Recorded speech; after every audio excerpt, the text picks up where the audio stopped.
ये पूरे 5 नंबर के प्रश्न है, इतना आपने लिख दिया 5 नंबर मिल जाएंगे जो यूपी बोर्ड में छपने वाले हैं। भाई साहब आज आप 10 नंबर फिक्स करके इस क्लास में जाने वाले हैं, ये गारंटी के साथ कहना है भाई साहब। 3 नंबर का 2013 से लेकर के 2024 तक के हर एक सेट में ये प्रश्न पूछा गया है। आर से आर बर्बाद हो गया और पाई से पाई बर्बाद हो गया। चुंबकीय क्षेत्र का मात्रक होता है तसला। तो गांव में कुछ ऐसे बच्चे होते हैं कि बाहर से अगर कोई आया, गाड़ी बैठाया, चल दिए। हेलो बच्चों, क्या हाल चाल बच्चों। आज हम बात करने वाले हैं पूरे किताब के 5 ऐसे महत्वपूर्ण टॉपिक जो यूपी बोर्ड में छपने वाले हैं। भाई साहब 10 नंबर आज आपसे पक्का हो जाएगा। तो देख लीजिए 5 क्वेश्चन कौन से हैं पूरी किताब के जो सबसे ज्यादा इंपॉर्टेंट होते हैं, जो आपके बोर्ड एग्जाम में बार बार पूछे जाते हैं। तो देखिएगा इसका पहला जो क्वेश्चन है वो क्या होता है। देखिए पहला क्वेश्चन कहा गया है द्रव तरंगे क्या होती हैं। क्या भाई साहब द्रव तरंगे क्या होती हैं। डी ब्रोगली समीकरण लिखिए। द्रव तरंगे क्या होती हैं। आंसर देखिए गतिमान द्रव कणों से संबद्ध तरंगों को द्रव तरंगे कहते हैं। यदि हम किसी m द्रव्यमान की वस्तु को v वेग से अगर फेंकते हैं तो वह तरंगों के रूप में परिवर्तित हो जाती है। ठीक है, ये एक आंसर इसका है। आगे का है डी ब्रोगली समीकरण लिखिए। तो डी ब्रोगली के समीकरण ये होता है, देखिएगा लैम्डा प्रोपोर्शनल होता है 1/p। तो बच्चों ये देखिएगा ये है डी ब्रोगली का समीकरण और इसी को दूसरे रूपों में भी लिखा जाता है। तो ध्यान दीजिएगा ऑप्शन में भी पूछ लेता है कि लैम्डा बराबर जब प्रोपोर्शनल हटता है तो कांस्टेंट आता है h होता है प्लांक नियतांक h बटे में p। राइट, तो इस फार्मूले को भी याद कर लीजिएगा, ये आपके ऑब्जेक्टिव में भी 1 नंबर यहां से आपको मिल जाएगा। तो ध्यान दीजिएगा यहां पर p को भी संवेग कहते हैं, इसलिए इसको ऐसे भी लिखा जा सकता है लैम्डा अपान h। p को हम लिख सकते हैं mv। p को क्या लिख सकते हैं mv। राइट, तो p को हम लोग यहाँ पर mv लिखेंगे। तो p बराबर क्या होता है, क्या आप जानते हैं कितना होता है, mv होता है। तो बस आपको क्या करना था, डी ब्रोगली समीकरण लिखिए। तो डी ब्रोगली समीकरण याद कर लीजिएगा लैम्डा बराबर 1/p। जहां लैम्डा क्या है, जहां लैम्डा को हम लोग क्या बोलते हैं, तरंग दैर्घ्य बोलते हैं। क्या बोलते हैं, तरंग दैर्घ्य बोलते हैं। समझ आया कि नहीं आया। p क्या होता है, p को हम लोग संवेग कहते हैं। p को क्या कहते हैं, संवेग कहते हैं। तो संवेग और तरंग दैर्घ्य के बीच संबंध को किसने स्थापित किया, डी ब्रोगली ने बताया। बस भाई साहब इतना ही करना है। ये भाई साहब 3 नंबर का 2013 से लेकर के 2024 तक के हर एक सेट में ये प्रश्न पूछा गया है। इतना ही आपको करना है। इन फार्मूलों को याद कर लीजिएगा और द्रव तरंगे किसे कहते हैं इसको याद कर लीजिएगा। स्क्रीनशॉट ले सकते हैं, टेक स्क्रीनशॉट 1 2 3। और बढ़ते हैं अपने इंपॉर्टेंट क्वेश्चन के सीरीज के दूसरे प्रश्न की ओर। और दूसरा प्रश्न यहां पर आ गया आपके सामने कि भैया बायो सेवर्ट के अनुप्रयोग से धारावाही वृत्ताकार कुंडली के केंद्र में उत्पन्न चुंबकीय क्षेत्र की तीव्रता के सूत्र का निगमन कीजिए। क्या आपने बायो सेवर्ट पढ़ा। तो बायो सेवर्ट का क्या नियम होता है, आप जिस कमरे में बैठ करके देख रहे हैं ना मोबाइल से, अभी उस कमरे में देखिए तार लगा है, वो तार क्या करता है, चुंबकीय क्षेत्र का उत्पन्न करता है। वैद्युत क्षेत्र और चुंबकीय क्षेत्र कोई गतिमान आवेश दो क्षेत्र को उत्पन्न करता है। तार देखिएगा ये तार है, तार के किनारे कहीं पर भी चारों तरफ क्या होते हैं, चुंबकीय क्षेत्र उत्पन्न होता है। उसकी डायरेक्शन कितनी है और उसका मान कितना है, इसने किसने बताया था, बायो सेवर्ट ने बताया था। किसी धारावाही चालक तार के कारण किसी बिंदु पर उत्पन्न चुंबकीय क्षेत्र की दिशा यह मान ज्ञात करने के लिए बायो सेवर्ट ने एक नियम प्रतिपादित किया, जिसे बायो सेवर्ट का नियम कहते हैं। तो इसको आप इस पूरे वीडियो के देखने के बाद जाइएगा, चैनल विजिट कीजिएगा और 5 इंपॉर्टेंट नियम है उन नियमों को देख लीजिएगा। बायो सेवर्ट का नियम अच्छे से आपको याद हो जाएगा। यहाँ उसका पूछा है अनुप्रयोग, तो करते हैं इसके अनुप्रयोग को। ध्यान दीजिएगा ये बायो सेवर्ट का जो अनुप्रयोग है बार बार पूछा जाता है। ये 3 मार्क्स के क्वेश्चन आपको मिलने वाला है 2025 बोर्ड में, तो ध्यान से इसको सीखिएगा। बायो सेवर्ट के अनुप्रयोग से धारावाही वृत्ताकार कुंडली, एक आपको क्या बनाना है, एक आपको यहाँ पर कुंडली बनाना है। चलिए देखते हैं कुंडली कैसे बनाते हैं। एक कुंडली आपको बना लेना है कुछ इस प्रकार से, ठीक है। इसमें क्या लगी होगी, बैटरी लगी होगी 20 वोल्ट की। अब इसमें क्या करना है, धारा भेजना है। धारा क्या भेजेंगे भाई साहब, आई धारा मान लेते हैं, इस प्रकार से चल रही हैं, ठीक है। ये हमारी क्या है, कुंडली है, जिसमें हमने दोनों तरफ क्या किया भैया, धारा प्रवाहित कर दिया है। अब इस कुंडली के कारण इस बिंदु पर केंद्र में जो r दूरी पर है वहां पर कितना चुंबकीय क्षेत्र होगा। चुंबकीय क्षेत्र को बच्चों दिखाते हैं b से, तो चुंबकीय क्षेत्र का मान कितना होगा ये देखिएगा। अब ये वृत्ताकार है तो वृत्त की प्रत्येक त्रिज्या कितने डिग्री पर होती है, 90 डिग्री पर होती है। तो ये कितना एंगल बनाएगा, ये एंगल बनाएगा 90 डिग्री। बनाएगा कि नहीं बनाएगा। बस इसी पर, इसी डायग्राम पर बायो-सेवर्ट के अनुप्रयोग को करना है। बायो-सेवर्ट का नियम क्या कहता है कि भैया यहाँ पर जो फार्मूला है वो लिखेंगे, तो फार्मूला से करेंगे। क्या होता है फार्मूला बायो-सेवर्ट का, dB बराबर म्यू नॉट अपान का 4 पाई आई dl साइन थीटा अपान का आर स्क्वायर। ये क्या है, बायो-सेवर्ट का नियम है, राइट। अब इसी फार्मूले का हम इसमें यूज करेंगे और फटाक से आंसर निकाल लेंगे। 3 नंबर इससे क्वेश्चन से फिक्स कर लेंगे। तो देखिएगा यहाँ पर क्या हो जाएगा भाई साहब, डी भी जैसे लिखा है ऐसे रहने देंगे, बराबर म्यू नॉट अपान का 4 पाई, आई जैसा है वैसे रहेगा, डीएल जैसा है वैसे रहेगा, साइन जैसा है ऐसे रहने देंगे। थीटा केवल चेंज हो रहा है क्योंकि थीटा यहाँ कितना दिया है, 90 डिग्री दिया है ना, तो थीटा कितना हो जाएगा भाई, 90 डिग्री हो जाएगा। बटा आर तो इसकी डिस्टेंस है ही है, इसकी डिस्टेंस कितनी है, आर है ही है, तो जैसा आर है वैसे आर का स्क्वायर रख देंगे। ठीक है, समझ में आया। चलिए तो यहाँ पे आ जाएगा डीबी बराबर, यहाँ पे देखिएगा म्यू नॉट जैसे है वैसे रहेगा, 4 पाई आई डीएल। साइन 90 अंश कितना होता है, चूंकि बताओ एग्जामिनर को भाई साहब कि साइन 90 अंश का मान 1 होता है। साइन 90 अंश का मान कितना होता है, 1 होता है। अब यहाँ पर अगर साइन 90 1 हो गया तो 1 से मल्टीप्लाई होगा, नीचे कितना है, आर स्क्वायर है।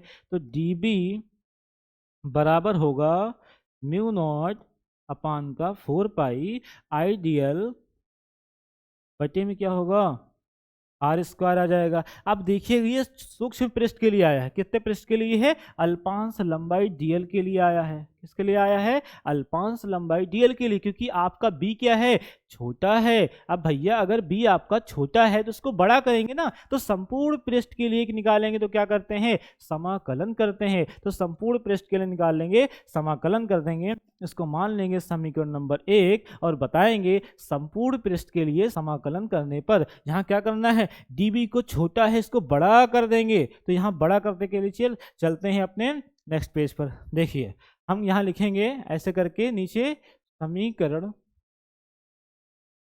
1 का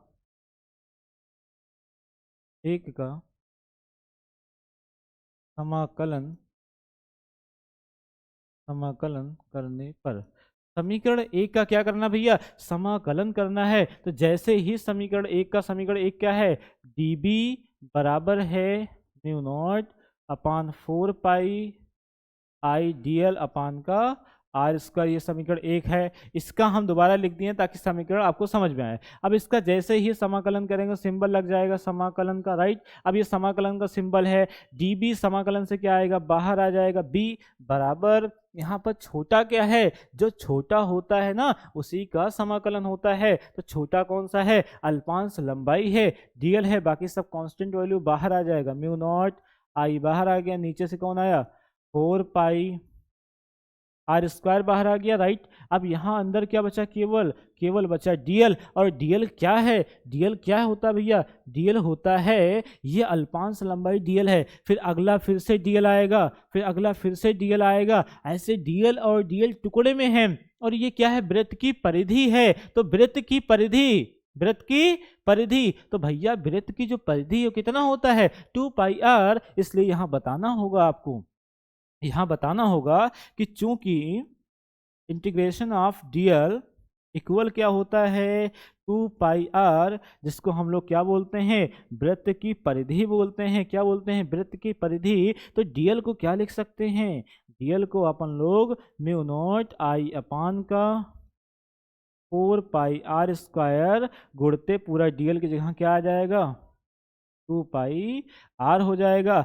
आर से आर बर्बाद हो गया, ठीक है, और पाई से पाई बर्बाद हो गया, 2 एकम 2, 2 दूनाई 4 हो गया। तो बी बराबर म्यू नॉट आई, ऊपर कुछ नहीं बचा, नीचे कितना बचा भैया, 2 बचा है, 4 चला गया, पाई चला गया, एक आर चला गया, कितना बचा? केवल आर बचा। और यही है आपका फार्मूला। चुंबकीय क्षेत्र का मात्रक होता है तसला। टेस्ला क्या होता है? टेस्ला होता, तसला नहीं, टेस्ला। क्या बोलेंगे? टेस्ला। राइट। तो चुंबकीय क्षेत्र का मात्रक होता है टेस्ला। तो ये हो गया आपका दूसरा नंबर प्रश्न। अच्छे से इसका स्क्रीनशॉट कर लीजिएगा। ये अगर आपने सीख लिया, 3 नंबर फिक्स कर लिया, ये गारंटी के साथ कह रहे हैं भाई साहब, ये 2025 के पेपर में आपको प्रश्न मिलेगा ही मिलेगा। चलिए देखिए, तो इसका आपने स्क्रीनशॉट ले लीजिए। इससे प्रीवियस हमने जिस तरीके से किया, ये हमारा क्वेश्चन है, ऐसा क्वेश्चन आएगा। इतना अच्छे तरीके से आपको डेरिवेशन करना है। चलिए अब बढ़ते हैं अपने तीसरे इंपॉर्टेंट क्वेश्चन की ओर, और तीसरा इंपॉर्टेंट क्वेश्चन देखते हैं क्या है। ठीक है, तो तीसरा इंपॉर्टेंट क्वेश्चन ये है। देखिए भाई साहब, ये फिक्स टॉपिक है। ये कैसा फिक्स टॉपिक है भाई साहब? ये सारे फिक्स टॉपिक हैं। आज आप 10 नंबर फिक्स करके इस क्लास में जाने वाले हैं, ये गारंटी के साथ कहना है भाई साहब। देखिए, हाइड्रोजन परमाणु के लिए बोहर की परिकल्पनाएं लिखिए। हाइड्रोजन परमाणु के लिए बोहर की परिकल्पनाएं लिखिए। बहुत ही अच्छे तरीके से लैंग्वेज हमने लिखा है, देखिएगा, समझिए। पहले क्या है? परमाणु का बोहर मॉडल सन 1913 ईस्वी में प्रोफेसर नील्स बोहर ने प्लांक, ये क्या है? प्लांक। ये क्या है भाई साहब? प्लांक। प्लांक के क्वांटम सिद्धांत के आधार पर रदरफोर्ड मॉडल की कमियों को दूर किया। इस संबंध में उन्होंने निम्नलिखित परिकल्पनाएं प्रस्तुत किया। क्या क्या प्रस्तुत किया भाई साहब? इन्होंने रदरफोर्ड की कमियों को दूर किया। रदरफोर्ड का मॉडल क्या कहता है कि भैया आपका जो नाभिक है उसके चारों ओर बहुत सारी कक्षाएं होती हैं, लेकिन इनकी परिकल्पना क्या है? इन्होंने बताया कि परमाणु के चारों ओर एक निश्चित कक्षाएं होती हैं, उन कक्षाओं की निश्चित ऊर्जा होती है, उनकी त्रिज्याएं निश्चित होती हैं। ठीक है, तो इस सारी बातों को हमने यहाँ अच्छे तरीके से लिख दिया है। इसका आप स्क्रीनशॉट ले लें और यहाँ पर समझते हैं अपने पॉइंट को, किस तरीके से इस आंसर को लिखना है पॉइंट वाइज, ताकि ये पूरे 5 नंबर के प्रश्न है, इतना आपने लिख दिया, 5 नंबर मिल जाएंगे। तो देखिएगा भैया, पहला पॉइंट क्या है? इलेक्ट्रॉन नाभिक के चारों ओर केवल निश्चित कक्षाओं में घूम सकता है। इनकी परिकल्पना क्या है कि इलेक्ट्रॉन नाभिक की ओर चारों ओर केवल निश्चित कक्षाओं में ही घूम सकते हैं। दूसरा क्या है? नाभिक के चारों ओर निश्चित कक्षाएं होती हैं। तीसरा क्या है? नाभिक के चारों ओर निश्चित कक्षाओं की निश्चित त्रिज्या होती है। चौथा है, जब इलेक्ट्रॉन इन अस्थायी कक्षाओं में घूमता है तो वह ऊर्जा का उत्सर्जन नहीं करता है। ठीक है, ये परिकल्पना है। ठीक है, कि इलेक्ट्रॉन गोल गोल गोल गोल घूमता है ना, तो जब वो घूमता है तो इलेक्ट्रॉन अपनी ऊर्जा का उत्सर्जन नहीं करता है, क्योंकि वो सेंट्रीपिटल फोर्स से घूमता है, वो नाभिकीय बल से घूमता है। समझ पा रहे हो? तो ये बातों को बतानी है। देखिएगा, इससे परमाणु का अस्थायित्व बना रहता है। अगला पॉइंट, जब परमाणु को किसी कारणवश बाहर से ऊर्जा मिल जाती है तो उसका इलेक्ट्रॉन अपनी अस्थायी कक्षा को छोड़कर किसी ऊंची कक्षा में चला जाता है। भाई साहब, अगर कोई बाहर से आएगा, पैसा आपको देगा ना, तो आप घूमने जाओगे। तो बाहर से इलेक्ट्रॉन को ऊर्जा मिली, इलेक्ट्रॉन भी घूमने चला गया। समझ पा रहे हो? तो गांव में कुछ ऐसे बच्चे होते हैं कि बाहर से अगर कोई आया, गाड़ी बैठाया, चल दिए। ठीक है, पैसा बाहर से मिल रहा फ्री का, घूमने निकल लिए। तो वही करता है इलेक्ट्रॉन। तो ये इनकी परिकल्पनाएं हैं, इसे अच्छे से स्क्रीनशॉट कर लीजिए और बढ़ते हैं अपने अगले क्वेश्चन की ओर। ठीक है, टेक स्क्रीनशॉट 1 2 3। इसका प्रीवियस पेज कुछ ऐसा था और ये प्रश्न था हाइड्रोजन परमाणु से संबंधित। ठीक है, हो गया। अब बढ़ते हैं अपने चौथे प्रश्न की ओर, और चौथा प्रश्न देखते हैं क्या है। भाई साहब, ये और भी इंपॉर्टेंट क्वेश्चन है। ठीक है, ये आता ही आता है, समांतर प्लेट की संधारित्र की धारिता ज्ञात करना। ये डेरिवेशन है, तुरंत का तुरंत आपके दिमाग में जाएगा। देखिएगा सीधे, क्योंकि हम यहाँ रटाएंगे नहीं। डेरिवेशन आपको मैथ बिल्कुल नहीं आता, बिल्कुल नहीं आता। मैं उस तरीके से पढ़ाऊंगा कि जो मैथ का बच्चा नहीं है, जो बायोलॉजी का बच्चा है, वो भी इस चीज को सीख पाए। ठीक है, देखिए ये क्या लिखा है, समांतर प्लेट संधारित्र की धारिता के लिए व्यंजक प्राप्त कीजिए। ठीक है, तो धारिता समांतर दो पैरेलल प्लेट बनानी है, दो डंडा खड़ा कर दो, अपनी दोनों पेन को ऐसे गाड़ दो। दोनों पेन पर क्या है, एक ऋणावेश है, एक धनावेश है। उनके बीच की दूरी कितनी है? 25 सेंटीमीटर है, न्यूनतम दूरी रखनी है। देखिएगा क्या कर लेते हैं भैया, दो बना लेते हैं। पहले चीज, दो समांतर प्लेट को बनाते हैं। चलिए, चलिए देखते हैं। तो दो समांतर प्लेट को बना लेना है।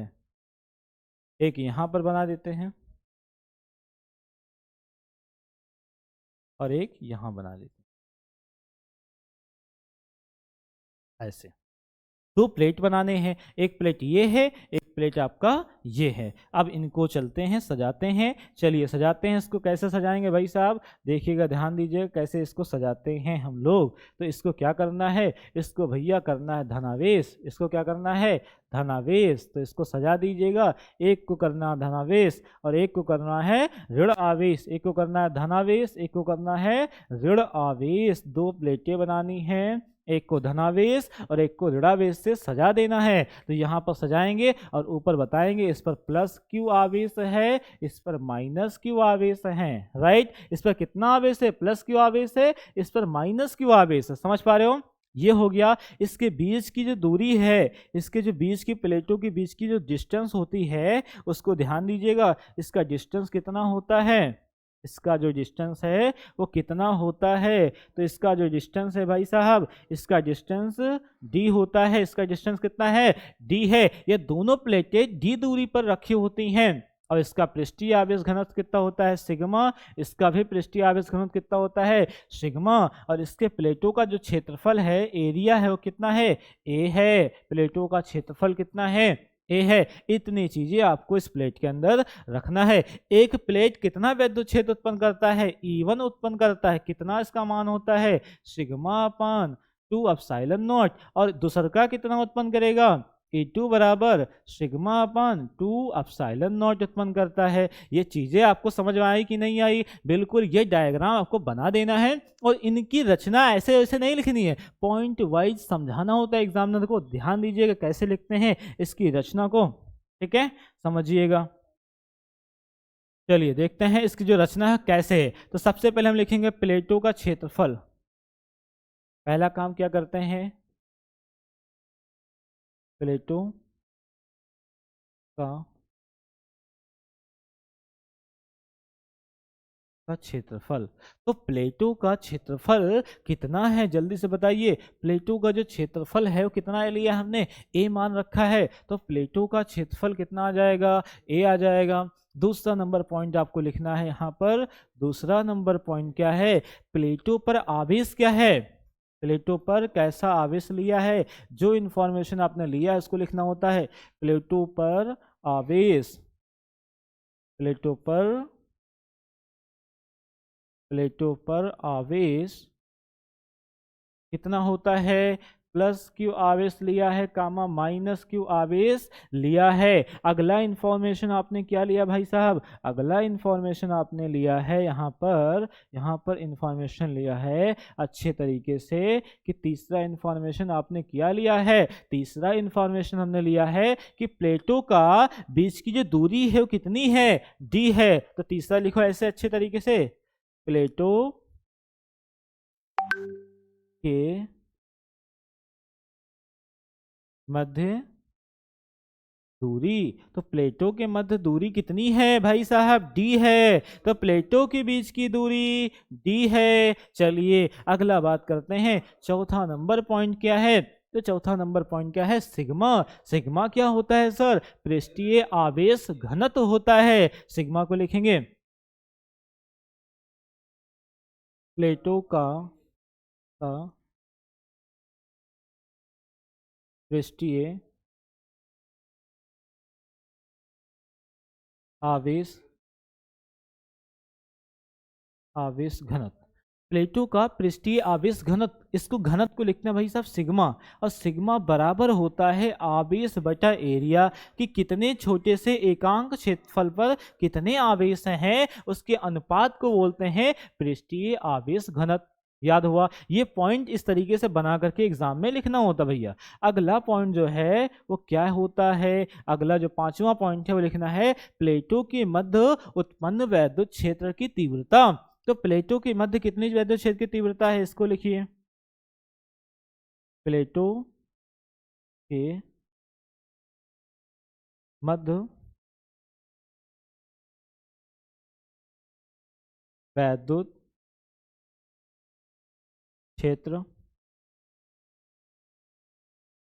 की तीव्रता, राइट। तो प्लेटों के मध्य उत्पन्न वैद्युत क्षेत्र की जो तीव्रता है, यहाँ आप देखिए E1 है और E2 है। पहला प्लेट E1 है जिसने उत्पन्न किया है सिग्मा अपान 2 एप्सिलॉन नॉट, क्रमशः दूसर का कितना है E2 बराबर है सिग्मा अपान 2 एप्सिलॉन नॉट। समझ पा रहे हो, ये पहली प्लेट है और ये क्या है, दूसरी प्लेट है।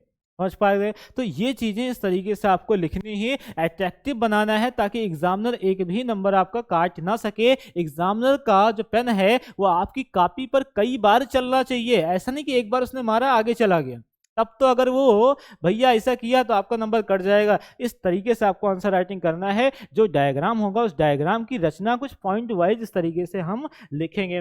अब हमने जो लिखा यहाँ पर है इन सबको आपस में मिला करके चला देंगे और एक फार्मूला बन जाएगा जिसको हम लोग कहते हैं समांतर प्लेट संधारित्र की धारिता। तो चलिए देखते हैं कैसे इसको मिलाते हैं। इन सभी का हमने यूज करने हैं और बनाना है धारिता का फार्मूला। तो क्या करेंगे, अब कुल वैद्युत क्षेत्र इसको जोड़ा जा सकता है क्या, ठीक है, तो जोड़ देंगे। छठा काम करने वाले हैं, बढ़िए नेक्स्ट पेज पर।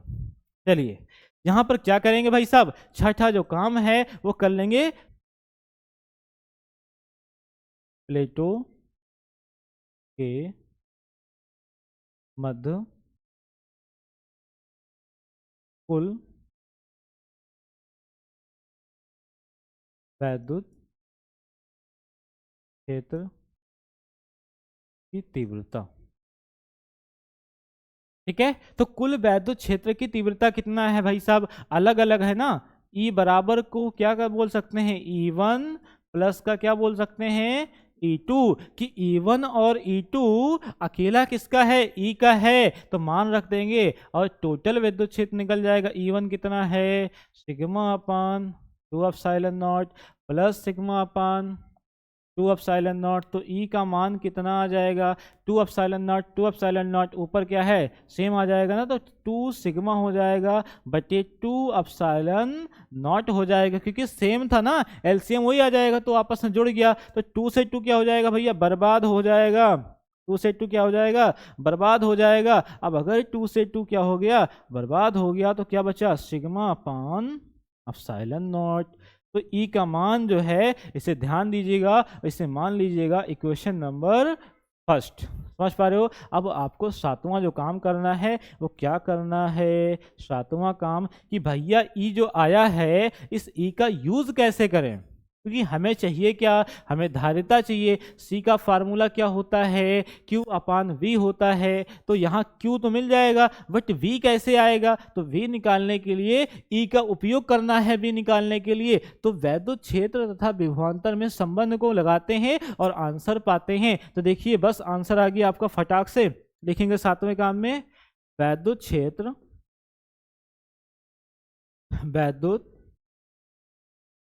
क्षेत्र तथा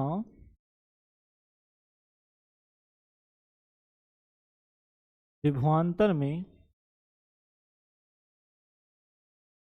संबंध। तो कैसे रिलेशन है इनके बीच में, तो ये रिलेशन होता है V बराबर E dr। यहाँ माइनस साइन होता है लेकिन यहाँ धारिता में माइनस साइन नहीं लेना है, ठीक है। तो यहाँ पर ऐसे हो जाएगा। तो V की वैल्यू क्या हो जाएगी, V की वैल्यू भाई E का मान क्या है, समीकरण 1 से मान रखने पर, यहाँ मान किससे रख रहे हैं, समीकरण 1 से।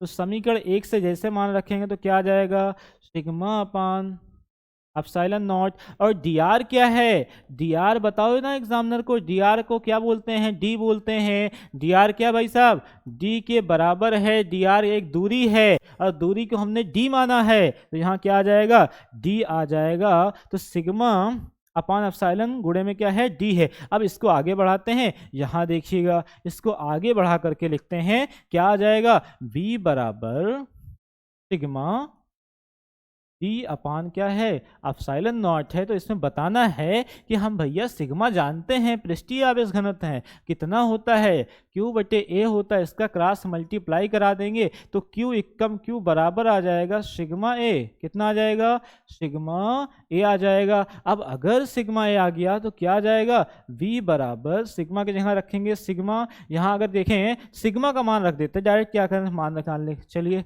सिग्मा का मान रख देते हैं, आंसर आ जाएगा पहले ही। ठीक है, चलिए सिग्मा बराबर कितना है? क्यू ए, तो सिग्मा जहां है वहां रख सकते हैं सिग्मा के जहां Q D upon A epsilon not.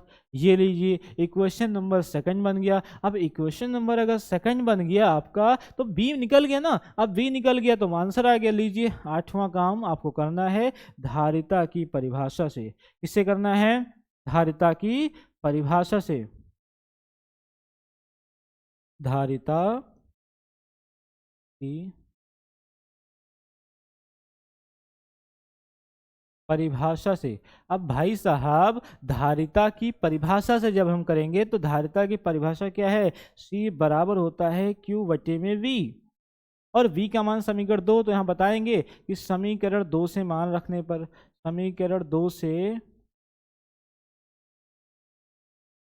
मान रखने पर जैसे हम समीकरण 2 का मान पुटअप करेंगे वैसे ही हमारा आंसर आ जाएगा। C बराबर क्या है? Q है, और V का मान क्या है? Q D upon A epsilon not. Right, अब तीसरा बटा कहाँ जाएगा? ऊपर चला जाएगा ना, तो तीसरा बटा ऊपर चला गया तो क्या हो जाएगा? C बराबर Q के साथ गुणा हो गया ए एप्सिलॉन नॉट बटे नीचे क्या है? Q और D है, और यहाँ एक लोग बर्बाद हो गए ना, Q से Q चला गया, आंसर क्या आ गया? आंसर क्या आ गया भाई? C बराबर आ गया ए एप्सिलॉन नॉट बटे में D।